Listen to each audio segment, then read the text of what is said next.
I wasn't supposed to be working that night.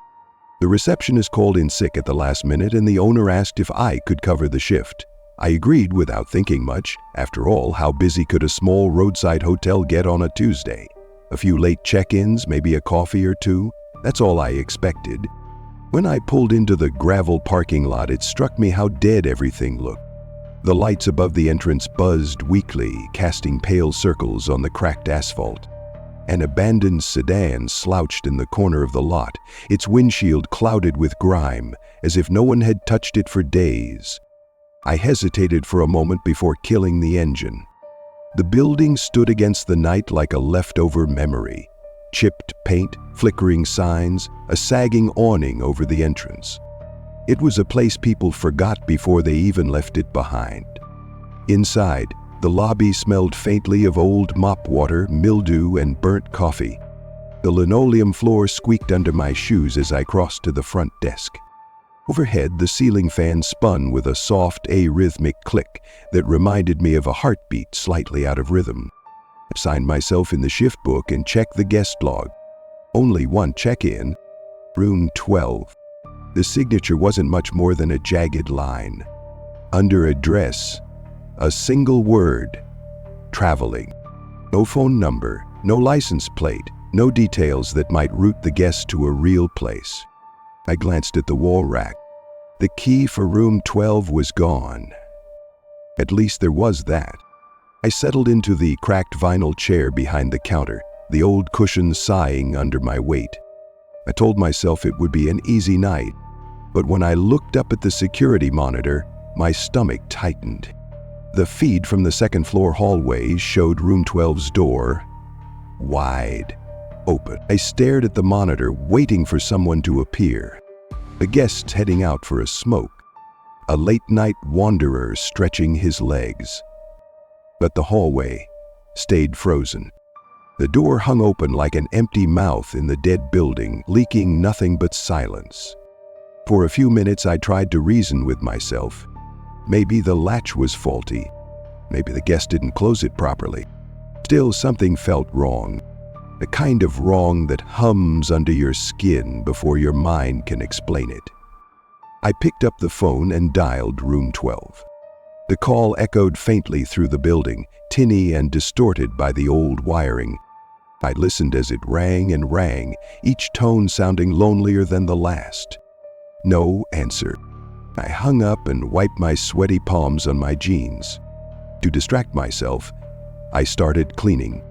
Physically, the countertop, the coffee machine, the half-empty candy rack near the entrance. My hands moved on autopilot while my eyes kept drifting back to the monitor. Once, as I straightened a crooked map of local attractions pinned to the wall, I thought I saw something shift on the screen. A flicker of darker shadow along the edges of the hallway. But when I turned fully, the image was normal again. Still, silent. The door remained wide open. I don't know how long I sat there, alternating between busy work and long, anxious stares at the monitor. But around 2:07 a.m., something changed. I looked up, and the door was closed. I blinked hard, leaning in closer. The camera feed was steady, no static, no distortion. Room 12's door stood neatly shut, flush with the frame, like it had never been ajar at all. My heartbeat slowed for a moment, a false comfort sinking in. Then the questions began to creep in. When had they closed? Why hadn't I seen anyone move? How could something change so completely in absolute silence? The ceiling lights above me buzzed louder, the fluorescent hum drilling into my skull. I pushed the chair back and stood up, stretching stiff legs, trying to shake off the growing sense of wrongness. The cold from the floor seeped through the soles of my sneakers. I paced the lobby, opened the fridge, closed it again without taking anything. Tapped the front door glass with my knuckles, more to prove I still existed than anything else. But no matter what I did, the unease stayed, clinging to my skin like humidity before a storm. At 2:34 a.m., the phone rang. I didn't jump this time. They just froze. Frozen, like prey waiting to see if the predator had truly seen it. The caller ID blinked back at me, room 12. I picked up the phone with a hand that didn't feel like my own. The line hissed immediately, not a mechanical static, but something wet, like someone breathing with a broken nose pressed too close to the speaker. "Hello?" I said, my voice thin and brittle. No answer. The breathing continued. Labor. I was about to hang up when I heard it. Dragged out like someone forcing vocal cords to work. Did you see me?" The words hit me like a physical blow. I dropped the phone, let it swing in slow circles by its coiled cord. The hissing continued for a few seconds, whispering around the lobby like smoke. Then the line clicked dead. I turned instinctively toward the monitor. Room 12's door was open again. Wider this time, as if whatever was inside had decided it no longer needed permission. The buzzing of the vending machine lights grew louder. The ceiling fan creaked once and stuttered to a stop. I was alone, but not really. The night lost all sense of time after that. I sat hunched behind the counter, arms wrapped around myself, listening to the humming machines, to the faint clicks of expanding walls, to the things that might not have been sounds at all. At some point, I heard footsteps. Soft, slow, measured. They never reached the lobby. They never passed in front of the camera. It was as if someone paced just beyond the edges of where light and technology could see. I stayed still, breath shallow, eyes wide open. The hours crawled by, second by second. The vending machines emptied of light. The lobby sank into a half-darkness that made it feel smaller, like the walls had drawn closer while I wasn't watching. By the time the first cracks of dawn peeled across the parking lot, I didn't even feel like myself anymore. The owner's car pulled up around 6 a.m. I barely waited for him to step out before grabbing his sleeve and dragging him inside. He didn't argue. Maybe he saw the look in my eyes. We climbed the stairs slowly. Every step creaked loud enough to wake the dead. But the hotel stayed silent. Room 12's door was closed again. Reached for the handle, but my hand hesitated in midair. The owner pushed the door open for me. The room was immaculate, almost aggressively clean. The bed untouched, the air stale and cold, the curtains drawn so tightly that the weak morning sun couldn't pierce through. On the nightstand sat the brass key. Next to it, a folded piece of paper, browned at the edges. Opened it with numb fingers. 2 words, shaky and smudged. Still traveling. Outside, through a crack in the curtains, the endless road shimmered under the misty sun. Empty, filling, and somewhere inside me I understood.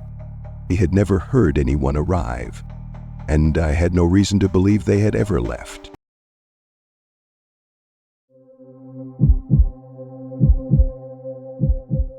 The gas station barely looked real at night.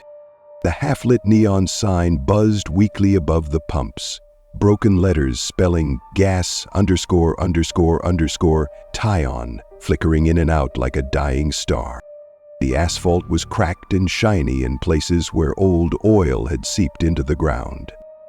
Plastic bags and leaves skittered across the lot in slow spirals, pushed by a breeze that smelled faintly of rain that would never fall. It was after 1:50 a.m., the dead time, when even the trucks stopped passing on the highway.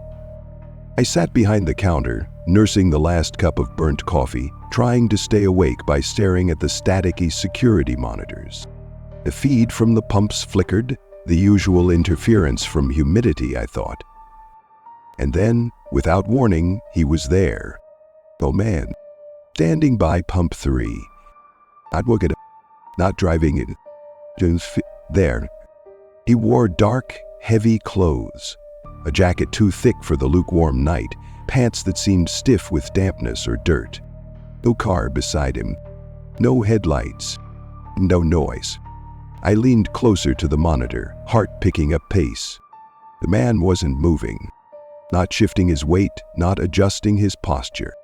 Just standing there, hand loosely touching the gas pump like he belonged to it. The way he stood, it didn't look tired. It didn't look confused. It looked deliberate, and he was staring. I couldn't see his face clearly through the grainy screen, but I knew he was staring straight at the building. It did straight at me. I told myself he was just waiting for a ride. Maybe he wandered over from somewhere. Maybe he was harmless. The lie was thin, even as I thought it. I grabbed the microphone, connected to the outdoor speakers, and thumbed the button, voice cracking slightly from disuse. "Need any help, sir?"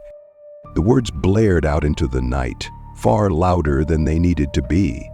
Across the cracked lot, under the broken lights, the man didn't react. Didn't turn. Didn't wow. Just didn't even twitch. I set the mic down carefully, my fingers trembling harder than I wanted to admit. Through the glass, the world outside looked warped, like the night air was thicker, bending light and shadow. The pumps shimmered faintly under the buzz of electricity. I pressed my hand against the cool glass of the window, just for something solid. It vibrated under my touch. Tiny, almost imperceptible. The station itself was humming, and he stood there, wrapped in the hum and the flicker, as still as a statue abandoned in the wrong place. Thought about going outside and walking up to him, saying something more. But my legs refused to move, and something primal inside me, something older than reason, kept whispering, "Stay where you are." The clock behind the counter ticked audibly in the silence, louder with each second. 2:11 a.m. 2:15 a.m. Still he stood there. Still I sat there, breathing shallowly, heart pounding in my throat. I glanced at the monitors again just as the lights flickered hard, plunging the parking lot into darkness for less than a second. The monitors scrambled into a wall of static. My stomach dropped. When the cameras blinked back to life, he was gone. My heart leapt, relief flooding me, but it lasted only a moment. He hadn't disappeared. Thing event. Now he was closer to the front doors, standing just at the edge of the station's lights, between the pumps and the entrance. Still facing me, still perfectly still. It was impossible. There had been no footsteps, no sound, not even a disturbance in the gravel. It was as if space itself had rearranged him while the lights were out. The back of my neck prickled with a sweat colder than the air around me. I reached slowly under the counter, fingers brushing the emergency button. Didn't press it, because deep down I knew this wasn't the kind of thing you called for help about. This wasn't something anyone else could fix. I moved slowly to the front windows. The glass was old, pitted with tiny scratches that caught the light strangely, making the world outside seem warped. He was there, not 10 feet from me now, close enough to see the outline of his hands, long fingers, twitching subtly, as if remembering how to move. For a moment I thought I saw something darker smeared along the sleeves of his jacket. Something that didn't shine like water would. Something thicker. I stumbled backward, heart pounding so hard it made my vision pulse. He raised one hand and knocked against the glass. A soft, almost delicate tap. I jerked backward, bumping into the candy rack. The tap wasn't loud. It wasn't violent. It was soft, polite, almost gentle, as if he was asking permission to come inside. Then came another knock, a little louder. A high, thin crack formed in the lower corner of the glass like a tiny spider web. I stumbled toward the back of the store, trying to get away, heart hammering against my ribs so violently that it hurt. Through the shelves of dusty chips and half-stale candy bars, I caught another glimpse of him. His head tilted slightly to the side, studying me. Then he smiled, a slow, deliberate stretch of lips that didn't quite reach his eyes. Or maybe it did. It was impossible to tell under the flickering lights, which made his features slip and waver. The third knock was heavier, not asking. Any more? Almost a command. I dropped behind the counter, teeth clenched tight to keep them from chattering. I stayed hidden, curled up behind thin walls stacked with gum and candy bars, listening to the hum of the building and the wild rush of my heartbeat. Waiting, time lost meaning after that. I sat curled behind the counter, every nerve burning, muscles locked tight, fighting the urge to run even though there was nowhere to go. Every noise in the store felt amplified, the compressor clicking on, the whir of the refrigerators, the brittle crack of the old ceiling fan trying and failing to turn. But no more knocks. No voice calling out. No breaking glass. Just silence. I stayed hidden as the sky outside began to shift from black to a bruised purple, then to the dull gray of a reluctant morning. When I finally dared to look, every muscle in my body screamed with tension. The lot was empty. No man. No footprints. No signs of disturbance. Only the cracked pavement steaming gently under the first light. The pumps stood still, ghostly against the rising sun. All except pump 3. The hose swayed lazily back and forth, the nozzle glinting dully as it caught the early light, as if someone had just let go. When my coworker arrived and pushed open the door with a cheerful greeting, I barely managed to stand. My knees were shaking so badly that I had to grip the counter for support. He asked if I was all right. I didn't answer. I just pointed outside, but there was nothing to show him. Nothing left to explain. Just the empty light and the faint metallic smell that still clung stubbornly to the air. Something heavy, something wrong, and deep down, I knew whatever had been outside that night. It wasn't finished with me.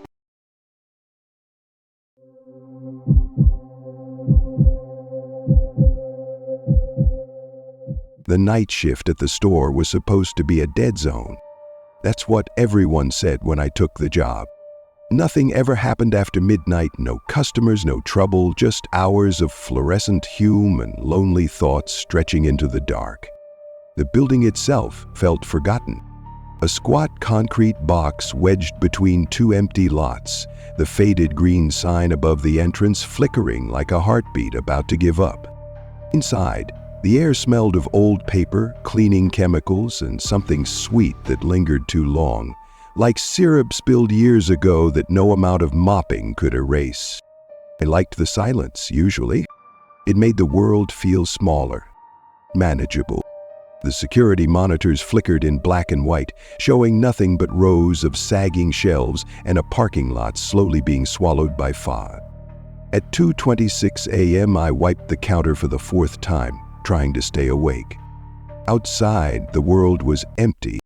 No cars, no headlights, not even the distant grumble of trucks on the highway.